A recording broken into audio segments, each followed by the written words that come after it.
ખેલ મહાકુંભ અંતર્ગત વાવ થરાદ જિલ્લાના લાખણી તાલુકાની વોલીબોલ રમત ભાઈઓ અને બહેનો માટેની સ્પર્ધા લાખણીના સરકારી હાઈસ્કૂલ ડેરા ખાતે આજરોજ યોજવામાં આવી।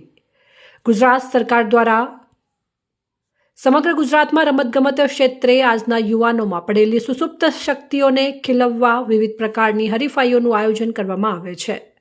પ્રાથમિક, માધ્યમિક અને ઉચ્ચતર માધ્યમિક, કોલેજ અને ખુલ્લા વિભાગો એમ અલગ અલગ કેટેગરી પ્રમાણેનું આયોજન કરવામાં આવે છે।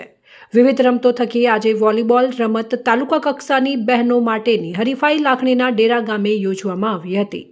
લાખણીના ડેરા ગામે યોજાયેલ વોલીબોલ રમતગમત હરીફાઈમાં કુલ 350 ખેલાડીઓ આજે ભાગ લીધો હતો।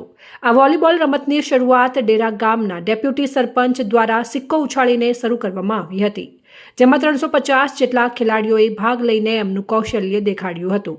વિવિધ રમતોમાં વિજય થયેલી ખેલાડીઓના ચહેરા જીતની ખુશીથી ખીલી ઉઠેલા નજરે પડ્યા હતા। તેમનામાં રહેલી શક્તિને ઉજાગર કરવા માટે આયોજકોનો આ ખેલાડીઓએ આભાર વ્યક્ત કર્યો હતો। આ પ્રસંગે આયોજકો દ્વારા રમતગમતમાં ભાગ લીધેલ દરેક માટે નાસ્તાની વ્યવસ્થા કરવામાં આવી હતી। લાખણી તાલુકા રમતગમત કન્વીનર બાબુભાઈ ચૌધરી દ્વારા સમગ્ર કાર્યક્રમનું સંચાલન કરવામાં આવ્યું હતું। બ્યુરો રિપોર્ટ સુરેશ કુમાર પુરોહિત, વાવ થરાદ।